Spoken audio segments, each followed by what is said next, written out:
अस्सलाम वालेकुम गाइस, कैसे हैं आप सब। तो आज की वीडियो है फेस शेविंग के बारे में। डर्मेटोलॉजिस्ट ने एक्सप्लेन किया है कि आप अपने फेस को किस तरीके से शेव कर सकते हैं ताकि आप अपने फेस से पीच फस को रिमूव कर सकें।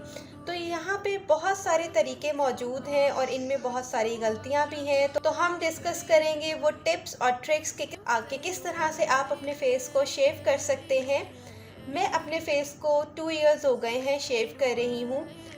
मेरे फेस पे बहुत ज़्यादा बाल तो नहीं है, लेकिन पीच फज़ है। पीच फज़ यानी जो रुआं होता है बालों का। जब आप सनलाइट में अपने फेस को देखते हैं ना, तो वो बड़ा गंदा सा फीलर आता है, अच्छा नहीं लगता आपको फेस के ऊपर, क्योंकि आपकी स्किन क्लियर नहीं लग रही होती और वो सनलाइट में बहुत ज़्यादा प्रोमिनेंट होते हैं। तो इस वजह से मैं अपने फेस को शेव करती हूँ।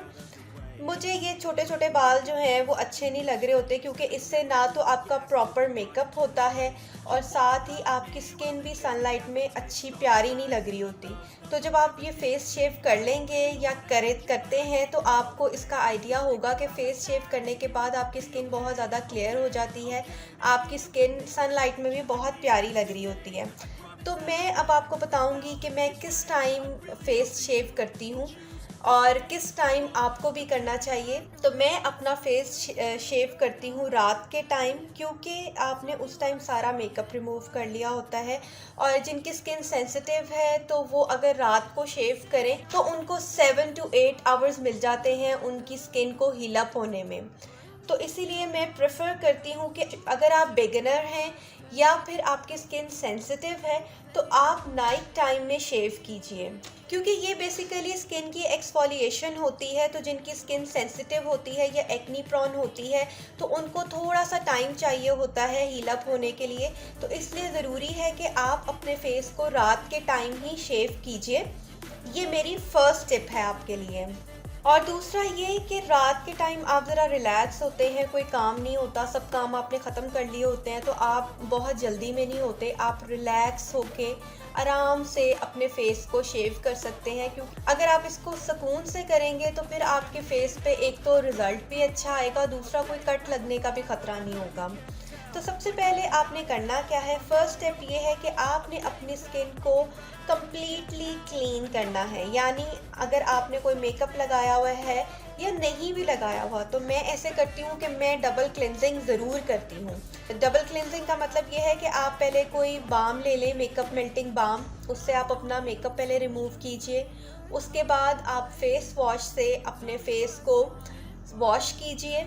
और अगर आपको लग रहा है कि अभी भी कोई रेजिड्यू आपकी स्किन पे है मेकअप का, तो आप फिर मिसलर वाटर लेकर उसको कॉटन पे लेके आप उससे अपनी स्किन साफ़ कीजिए और चेक कर लीजिए कि कहीं आपकी स्किन पे कोई रेजिड्यूज तो नहीं रह गए मेकअप के। और फिर तसल्ली करके फिर आपने फेशियल रेज़र को इस्तेमाल करना है। दूसरा ये कि अगर आप शेव करते हैं तो मैं रेकमेंड करती हूँ कि आप शावर के बाद शेव कीजिए, क्योंकि इससे आपके जो बाल हैं वो सॉफ्ट हुए होते हैं। एक तो पानी होता है और दूसरा हीट की वजह से आपके बाल सॉफ्ट हो जाते हैं चेहरे के। तो इससे इजी हो जाता है कि आप इजीली अपने फेस को शेव कर सकते हैं। और एक सबसे इम्पॉर्टेंट बात यह है कि आपके पास लाइट्स अच्छी होनी चाहिए, जहाँ पे आप अपने फेस को प्रॉपर्ली देख रहे हों, आपको अपने फेशियल हेयर नज़र आ रहे हों, आपको पता लग रहा हो कि किस हद तक आपने फेशियल हेयर को रिमूव कर दिया है और कितने रह गए हैं और कहाँ कहाँ पे हैं, अब आपने कहाँ से रिमूव करने हैं। वैसे तो ये रेकमेंडेड होता है कि आप जब ही शेव करें आप अपना ब्लेड चेंज ज़रूर कीजिए। ये मेरे पास फेशियल रेज़र मौजूद है जो मैंने मिनीसो से लिया था। ये 3 का सेट था और ये मेरा ख्याल है मैंने 500 के करीब लिए थे। ये इसका हेड देखिए, ये ऊपर से खुल जाता है और खुलने के बाद हम इसका ब्लेड भी चेंज कर सकते हैं। ये देखिए, तो ये इसका ब्लेड है जो यहाँ से चेंज हो जाता है और फिर आप न्यू लगा के इसको बंद कर दें तो आप इजीली शेव कर सकते हैं। नेक्स्ट, अगर आपके पास कोई ब्लेड नहीं है तो आप ये भी कर सकते हैं कि आप इसी फेशियल रेज़र को आप डेटॉल में डाल दें और 5 to 10 मिनट्स आप डेटॉल में रहने दें और फिर इसको आप पानी से साफ़ करके फिर आप अपने फेस शेव कीजिए और फिर इसको आप दोबारा चाहे डेटॉल में डाल दें। अगर आपको लगता है कि आपने नेक्स्ट टाइम यूज़ करना है और तब ये क्लीन होना चाहिए, तो आप इसको दोबारा से डेटॉल में डाल के रख दीजिए ताकि ये क्लीन हो जाए और आप नेक्स्ट टाइम आपको डालना ना पड़े डेटॉल में, आप इसको यूज़ कर लें इसी तरह से। क्योंकि मैंने ये टेक्निक जब से इस्तेमाल करनी शुरू की है, मेरे फेस पे बिल्कुल भी एक्नी नहीं होती। मुझे लगता है कि जब ब्लेड्स गंदे होते हैं उनकी वजह से आपकी स्किन पे एक्नी स्टार्ट हो जाती है। तो मुझे तो मिनीसो के रेज़र्स बहुत ज़्यादा पसंद हैं। ये रेज़र मैंने छोटा इसलिए लिया था क्योंकि मैं उस वक्त इनिशियली देखना चाहती थी कि पता नहीं मैं कर पाऊँगी कि नहीं, मेरे लिए ईज़ी होगा या नहीं। तो वो लोग जो बिगनर्स हैं वो छोटे हेड वाला सबसे पहले फेशियल रेज़र इस्तेमाल कीजिए, ताकि आप पहले उसमें आप सीख जाइए कि आपने किस तरह से अपने फेस को शेव करना है। और फिर आप ये मेरे पास देखिए, अब मैं ये वाले रेज़र्स यूज़ करती हूँ, इनका हेड बड़ा है। तो फिर आप इन रेज़र्स पे आ जाइए। ये इजी होते हैं ये भी करने, इनमें कोई मसला नहीं होता। बस वो जो इन बिगनर्स होते हैं उनको एक डर होता है, तो इसीलिए आपको मैं रेकमेंड कर रही हूँ कि आप छोटे ब्लेड वाला पहले रेज़र इस्तेमाल कर लें। अगर आपका हाथ सेट हो जाता है तो फिर आप बड़े हेड वाला रेज़र इस्तेमाल कीजिए। अब हम शेविंग दो किस्म की करते हैं। एक शेविंग वो होती है जो कि आप ड्राई स्किन पे करते हैं, और एक होती है कि आप अपनी स्किन पे कोई लुब्रिकेंट यूज़ करते हैं। तो सबसे पहले हम देखते हैं कि ड्राई स्किन पे शेव किस तरह से किया जाता है। तो मैं आपको यहाँ पे अपने हाथ पे शेव करके दिखाती हूँ।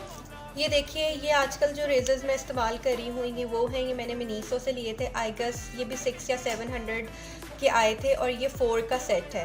कैप को मैंने रिमूव कर लिया है। अब हम देखते हैं कि किस तरह से मैं अपने हाथ को शेव कर सकती हूँ कोई भी लुब्रिकेंट लगाए बगैर। कि जैसे कि मेरे हाथ पे बाल हैं, मैं इसको शेव करूँगी तो मैंने इस ब्लेड को पीछे से पकड़ना है, बहुत आगे से मैंने प्रेशर नहीं अप्लाई करना। इन फेशियल रेज़र्स को आपने आगे से नहीं पकड़ना होता, ज़रा पीछे से पकड़ना होता है, ताकि आप ज़्यादा प्रेशर अपनी स्किन पे अप्लाई ना करें, क्योंकि ज़्यादा प्रेशर की वजह से हो सकता है कि आपको कट लग जाए। आपने अपनी स्किन को टाइट करना है और फिर आपने इसको 45 डिग्री पे पकड़ के, और फिर आपने जहाँ पे आपके बालों की डायरेक्शन है उसी डायरेक्शन में आपने शेव करते जाना है। जैसे कि ये मैं आपको करके दिखा रही हूँ। ये मैंने इधर से इस रेज़र को पकड़ा है और ये मैं इस तरह से 45 के एंगल से शेव करूँगी। ये देखिए, मैं आपको शेव करके दिखा रही हूँ। इस तरह से ये होता है कि आपकी डेड स्किन भी एक्सफोलिएट हो जाती है। तो ये देखिए, इस तरह से आपने इसको शेव करना है।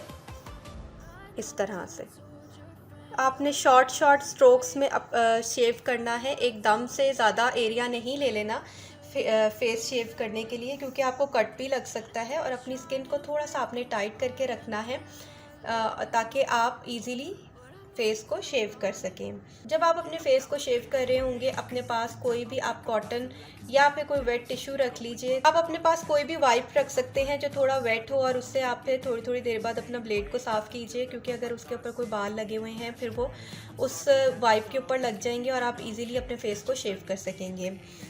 आपने अब शेव करने के 24 आवर्स तक कोई भी एक्टिव्स अपनी स्किन पे इस्तेमाल नहीं करने, क्योंकि उससे आपको कोई भी ब्रेकआउट हो सकते हैं या आपको कोई और रिएक्शन हो सकता है। और अगर आपके फेस पे एक्नी है तो आपने उस एक्टिव एक्नी को भी शेव नहीं करना, आपने उस पार्ट को छोड़ देना है और जहाँ पे एक्नी नहीं है वही पार्ट आप शेव कीजिए।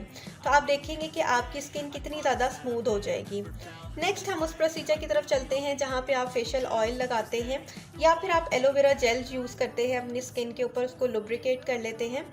और लुब्रिकेट करने के बाद आपने सेम इसी तरीके से जैसे मैंने बताया था 45 के एंगल से आपने इस फेशियल रेज़र को पकड़ना है और फिर आपने शेव करना है इसकी मदद से। इसके बारे में एक मिथ बहुत ज़्यादा है कि अगर आप अपने फेस को शेव करेंगे तो आपके बाल बहुत ज़्यादा आ जाएंगे या उनकी ग्रोथ डबल हो जाएगी। ऐसा कुछ नहीं होता। वो आपके फेस के जो हेयर होते हैं वो रूट से नहीं ये रिमूव करता, ये तो ऊपर वाली लेयर से रिमूव कर है। तो थिक किस तरह हो सकते हैं हेयर? इससे बिल्कुल भी थिक हेयर नहीं आते। मैं इन फेशियल रेज़र्स को 2 सालों से इस्तेमाल कर रही हूँ, मेरे फेस के हेयर बिल्कुल भी थिक नहीं हुए। और आपने हमेशा शेव जो है ना वो बालों की डायरेक्शन में करना है। अगर आप बालों की ऑपोजिट डायरेक्शन में शेव कर लेंगे तो आपके इनग्रोन हेयर आने शुरू हो जाएंगे फेस के ऊपर, जो कि बहुत बुरे लगते हैं। और एंड में जब आप अपने फेस को अच्छे तरीके से शेव कर लेंगे तो आपने मॉइस्चराइज़र ज़रूर इस्तेमाल करना है। मॉइस्चराइज़र आपके लिए बहुत ज़रूरी है। कोई भी आप लाइट सा मॉइस्चराइज़र यूज़ कर सकते हैं जिससे आपकी स्किन मॉइस्चराइज हो जाए। और आप जब सुबह उठेंगे तो आप देखेंगे कि आपकी स्किन में एक बड़ा ही पॉजिटिव चेंज आया होगा।